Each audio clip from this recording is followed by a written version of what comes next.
Gini rasanya pelatih lokal main di Asia. Timnas Indonesia U20 diobok-obok Iran U20. Timnas U20 Indonesia harus mengakui keunggulan 0-3 Iran pada laga pertama di Piala Asia U20 2025. 2 dari 3 gol Iran bersumber dari sepak pojok. Pertandingan grup C Piala Asia U20 2025 antara Indonesia versus Iran berlangsung di Shenzhen Youth Football Training Base Center Stadium, China, Kamis 13 Februari 2025. Timnas U20 Indonesia mendapatkan pelajaran berharga dalam partai perdana di Piala Asia U20 2025. Garuda Nusantara harus menelan kekalahan 0-3 dari Iran. Kemenangan Iran dipastikan oleh gol Hesam Nafari pada menit ke-5, Ismail Golizadeh pada menit ke-63, dan Mobin Dehdan pada menit ke-70. Gol Hesam Nafari dan Mobin Dehdan bermula dari situasi sepak pojok. Sementara Ismail Golizadeh masuk papan skor berkat sebuah sepakan akrobatik. Timnas U20 Indonesia berada dalam tekanan Iran sejak awal laga babak pertama.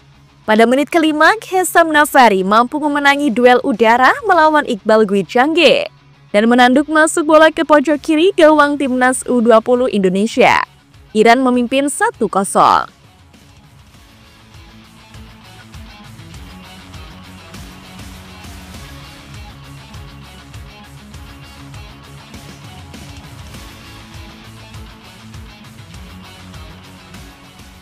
Sepanjang babak pertama, Timnas U20 Indonesia hanya sekali menciptakan tembakan tepat sasaran ke gawang Iran. Momen itu muncul pada menit ke-39 ketika sepakan jarak jauh Tony Sirmansyah ditepis kiper Iran, Arsa Shawkori. Iran mampu menjaga keunggulan 1-0 sampai masa turun minum tiba. Pada awal babak kedua, pelatih Timnas U20 Indonesia memasukkan Marcelinus Amaola untuk menajamkan serangan. Yang menggantikan Arliansyah Abdul Manan. Sepasang kans langsung didapatkan Garuda Nusantara via James Raven dan Muhammad Ragil tak lama usai turun minum. Namun, kedua upaya tersebut masih belum bisa tepat menuju target. Indonesia kemudian nyaris menyamakan kedudukan pada menit ke-57, andai sepakan jarak dekat Marcelinus Amaola tak dibendung oleh kiper Iran. Iran justru kemudian bisa memperbesar keunggulan pada menit ke-63 lewat tendangan gunting Ismail Golizadeh. Ismail Golizadeh menyambut operan silang lambung Nima Andars dari sisi kanan penyerangan.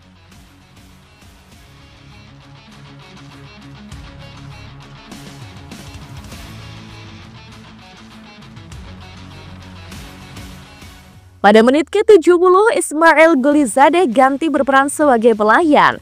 Sepakan penjurunya menjadi asis untuk gol tandukan Mobin Dehdan. Iran pun unggul 3-0.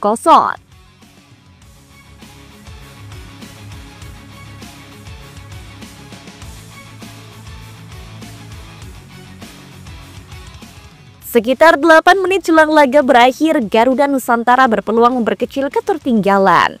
Akan tetapi sepakan jarak jauh Marcelinus Amaola masih melenceng. Garuda Nusantara tak bisa memecah kebuntuan dan harus menerima kekalahan 0-3 dari Iran. Hasil ini membuat anak asuh Indra Syafri terdampar di dasar klasemen sementara. Mereka belum memiliki poin sama seperti Yaman, tapi kebobolan gol lebih banyak. Situasi tersebut mempersulit perjuangan Timnas Indonesia mewujudkan target di Piala Asia U20 2025. James Raven dan kawan-kawan memburu posisi 4 besar demi lolos ke Piala Dunia U20 2025. Untuk mencapai semifinal, mereka harus lolos fase grup terlebih dahulu, yakni dengan menempati peringkat 2 besar.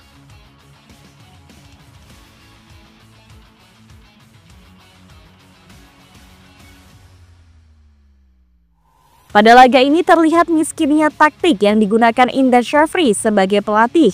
Seperti tak ada perubahan ketika sebelumnya Timnas Indonesia U20 juga kalah dalam ajang persahabatan. James Raven yang digadang-gadang jadi striker gacor andalan pun sampai frustasi karena setidaknya bola yang diumpan kepadanya ia tak mampu berbuat banyak karena minimnya umpan. Hal ini harus jadi evaluasi Indra Syafri, apalagi sekarang ia dibantu oleh Kurniawan Dwi Yulianto yang sebelumnya menjadi asisten pelatih di Como FC. Pada laga selanjutnya, Timnas U20 harus menghadapi Uzbekistan yang terbilang cukup berat. Di pertandingan perdana ini, Timnas Uzbekistan yang berhadapan dengan Timnas Yaman mampu meraih kemenangan. Pertandingan ini berjalan sengit, namun Timnas Uzbekistan meraih kemenangan di laga ini. Mereka mengalahkan Yaman dengan skor tipis 1-0 berkat gol Muhammad Ali Orinbes di babak pertama. Tentu kekalahan pada malam ini harus jadi evaluasi Indra jika ingin terus dapat bersaing di ajang Piala AFC Asian Cup U20 tahun ini.